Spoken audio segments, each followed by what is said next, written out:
talks today. My name's Tim Robertson. Professionally, I work for Goddard Space Flight Center on the JPSS Joint Polar Satellite System weather satellite. But what I love to do is work with the ALPO. I've been a member of them since the early 70s. I'm the coordinator of the training program, and basically what that is, can you hear me okay? Yeah. The training program trains amateur astronomers to be better observers. We all have in our mind that we're good observers as it is, but this is visual observing.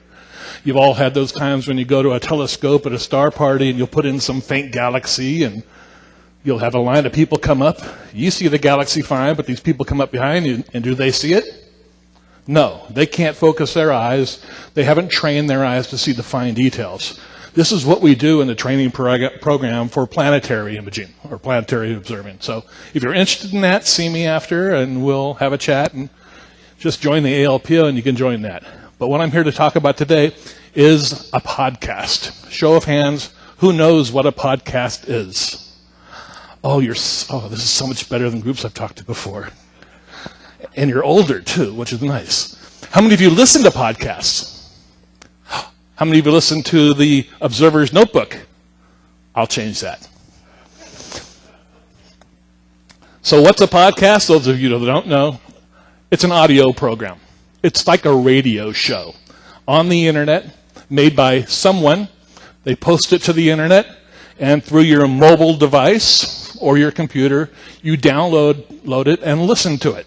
And I listen to probably 15 different podcasts, all sorts of different interests. You got Star Trek, you got fantasy, baseball, football, anything you're interested in, there is a podcast to listen to. It's very interesting. But we needed one in our organization. And most podcasts are free, which is a really good part. How did podcasts begin? Well, in 2003, a comedian by the name of Matt launched a weekly radio chat show called The Backstage Pass. And he would record a show, put it on record it as a WAV file, and post it on a web page. Then you'd go to his web page and you'd download it and listen to it.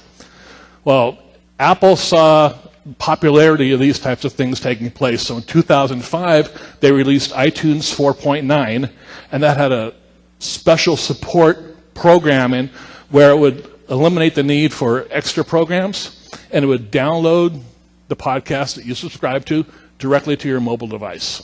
So you do it once, and you never have to do it again.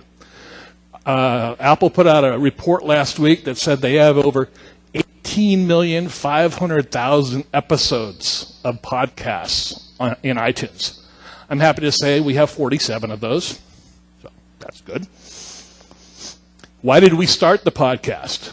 Well, we in the organization looked at how current information is being disseminated. Print media is going away. We don't subscribe to newspapers anymore. Some of us do, but people don't get the hard copy. Online is where most people get their information from. We want to reach a younger audience. Look around the room. We want to reach a younger audience. We want to bring in younger people, okay, to the organization, to astronomy, to this great hobby.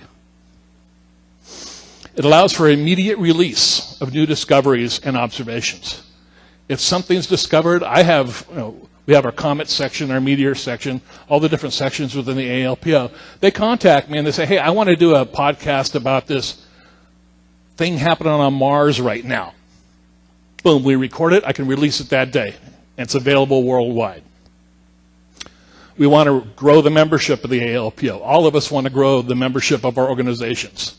How do you do that? You reach more people, a worldwide audience, and we also want to tell people how to observe, help them learn. So how's it going so far?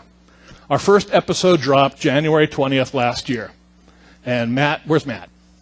Matt in here? Matt Will, the Secretary-Treasurer of the ALPO, was my first guinea pig. He and I sat down for about 35 minutes over Skype. We weren't in the same room. We did it over Skype. And he talked about the history of the ALPO. That first month, we had 25 downloads in the month. And I got to tell you, as the person to put this on, when I hit that upload button to go to the internet, I had no idea.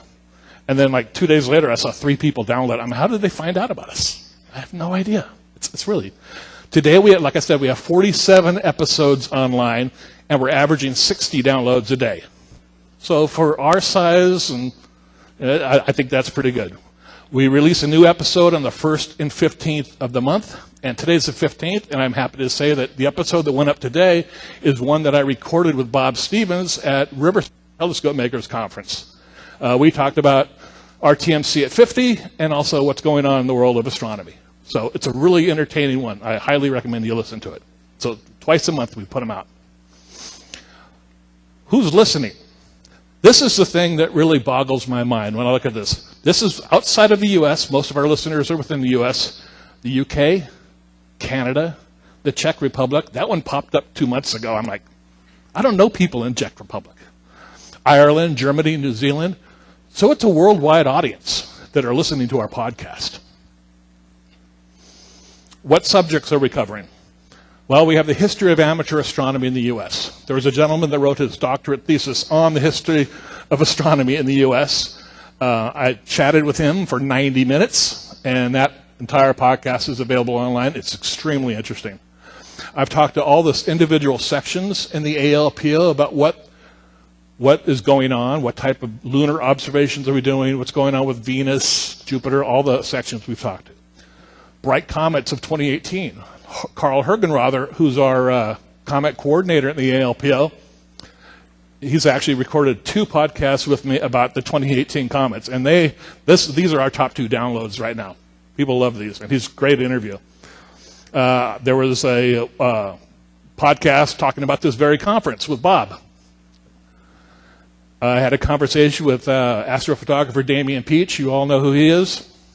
It's an interesting conversation because I wanted to get into the equipment he's using, how he got to where he is today. And then I asked him, I said, so are you looking forward to Mars this year? You got to be. You got to be excited. I was, oh, man, it's going to be great. I've got all these great plans to do it. I just hope it doesn't get ruined by a global dust storm. So I personally blame Damien for what's going on Mars right now. The ALPO training program, since I coordinate the training program, I can't very well interview myself. So I interviewed one of my past graduates for that podcast. And it was pretty entertaining because he said what he liked, what he didn't like, and what he's learned and what he's continued to use from his experience in the training program. I talked to Don Machholz about his 11 comet discoveries. So like I said, there's 47 online right now. 4 of them, I have 4 in the can that aren't released, and I'm actually recording some of the talks today to hopefully upload as future podcasts. So how can you listen to this? Well, I mentioned iTunes. That's the easiest way. There's also a service called Stitcher, SoundCloud. If you're on the Google Play app, you can find it there. iHeartRadio. If you have that home invasion cylinder called the Amazon Echo in your house that listens to everything you say, you can ask it to play the Observer's Notebook, and you'll hear my wonderful voice come out of that device. But if you don't have any of those things, you can just go to your computer, type in soundcloud.com/Observer's Notebook, and you get all 47 episodes.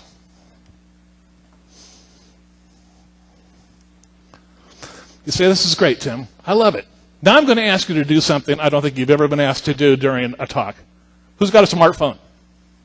Pull it out. Turn it on. We're going to use it. All right? Come on. I want to see your smartphones. I want to have a big jump in subscribers today. All right. Got it? Now you see an icon, that little purple icon? Find that on your phone and click on it. The icon, yes. Now on the bottom right of the screen, you'll see a little magnifying glass. Push that. That's how you search. A little search box will come up, right? Just type in Observer's Notebook. And hit search. Everybody there. And you'll see our logo pop up. You see it? I'll wait. Got it? And you'll see right next to the logo, it says subscribe. Aha! Push that button. Isn't that easy? Now you've got access to all 47 episodes. And if, I don't know, I have an hour and a half commute each way to work every day. That's all I listen to now is podcasts. Not mine over and over. No, I've done that a few times. But you subscribed. Very good. All right. I'm going to like this. So you can listen to Bob Stevens' interview I did. It's the latest one that went up today. You'll never miss another episode of the podcast. Thank you for subscribing. And if you like it, you can go on iTunes and rate and review it. Right now, we are a 5-star rating podcast on iTunes, which I'm very proud of. So, how do we do this? The podcast, The Observer's Notebook, is not subsidized by the ALPO. We don't have sponsors, so you'll never hear a commercial like you do on some podcasts. It survives by donations from our listeners. That's it. We use a service called Patreon, and it's an online service. Some people use it on other things, but we look for monthly donations from people that are interested. We have 4 levels of Patreon donations, $1 a month. I give you a hearty thank you, because we couldn't do it without you. For $5 a month, you get early access to the podcast. $10 a month, you receive the Novice Observer's Handbook, which is a handbook we use in the training program. And then for $35 a month, you are actually become a producer. You get producer credits on the podcast. I thank you in every podcast. And you also get a free year's membership in the ALPO. What a deal. And you can find Patreon at www.patreon.com/observersnotebook. But if that sounds like too much, we have the official pin of the ALPO. My wife has a bag. I lift up the bag. I have a lot of pins there. I normally sell them for $8. These are going for $5 during the conference. And 100% of the money goes back into producing and putting the podcast online. So if you're interested in getting a pin, they make a great gift. You buy 2. You tell your wife you brought home earrings for her. They're very fashionable. They really look nice. So $5. 2 for $10. So some of the upcoming episodes we have. Changes in amateur astronomy over the year. How to use color filters. The Mercury section of the ALPO. Well, it's the only one I haven't gotten so far. The 2017 Eastern total lunar eclipse coming up in July. Mike Reynolds and I are getting together. Actually, we're gonna bang out a bunch of eclipse podcasts in a day and then have those so they can go up when the eclipses are coming up. Galilean eclipse timings. This is one we want to do. The Orionids meteor shower and this wonderful, really super bright comet, right? It's going to be here in December. Yeah, hopefully.